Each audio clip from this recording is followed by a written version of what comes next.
we'll have our work cut out for us, but our guys are excited about the challenge and looking forward to it. I know you don't give away your game plan. Yeah, sure, not that good, but do you have to consciously try to slow the pace down a little bit? They seem to like to play at such a fast pace. Well, I think the big thing you got to do is you got to keep the ball away from them. And the best way to do that, is by making first downs and just executing your offense. And if you're scoring points, then there's nothing wrong with scoring points. But at the same time, the more and you look at the numbers. I mean, they're a great fourth quarter team, really good second half team, and the numbers show that. I think what happens to a lot of teams is they start to wear down a little bit, and all of a sudden, they're a little bit fatigued defensively, and that's when a lot of the big plays start to happen late in the game. So you have to be aware of it and be conscious of it, but at the same time, you can't, we can't all of a sudden, come out 3 tight ends and try to be Michigan, snap it with 1 second on the clock. So we got to be who we are and execute, and always the best way to put pressure on an offense is to score. Score with your offense, and that puts pressure on them to do something.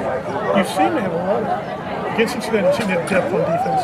As you said, you didn't think you guys were down, even with a fast-paced game. Are you getting the point? You've got some depth in like Yeah, we do. I mean, we've got a lot of guys. And that's the one thing I think coming into the year. I think we feel real good about our depth everywhere, really, except linebacker. And part of it is. Both of those linebackers are just playing at such a high level right now. There's a little bit of separation between the next group, whereas, our D-line, they're just they're all interchangeable, which is a good thing. And so we've got some depth up front. We've got a little bit of depth on the back end, especially if we get some guys back healthy, which we should. And so, you have to have fresh bodies. You got to have guys that can rush and pass there. You got to have fresh bodies that can get the quarterback down when it takes off. What have you seen out of Delonte Scott this season? Well, big improvement. I mean, big improvement really in the last couple of weeks. I think he's just playing with more confidence, playing lower.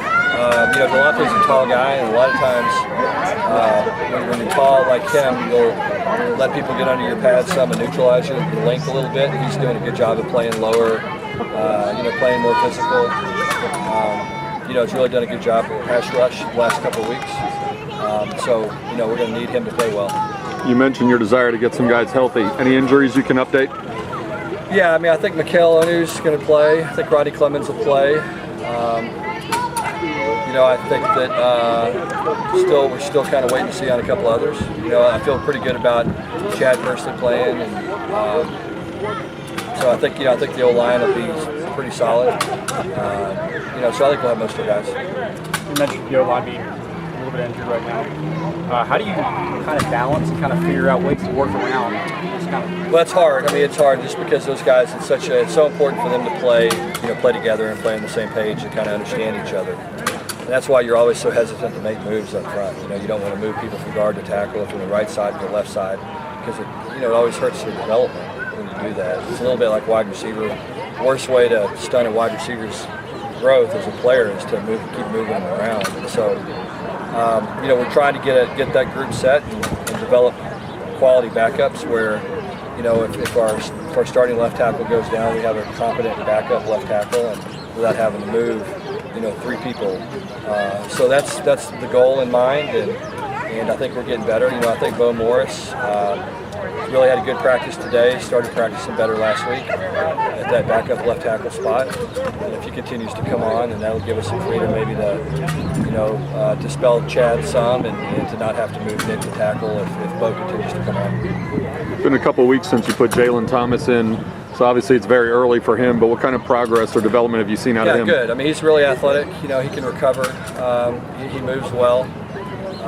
He makes some freshman mistakes at times, but he plays hard, he plays physical. Like I said, he is very, very athletic, probably as athletic as any lineman we've got. And so, if his technique maybe breaks down a little bit, then he can recover because of his athleticism.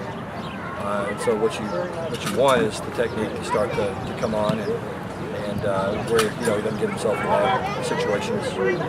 But I thought he played well the last 2 weeks, and I think he's going to continue to get better and better.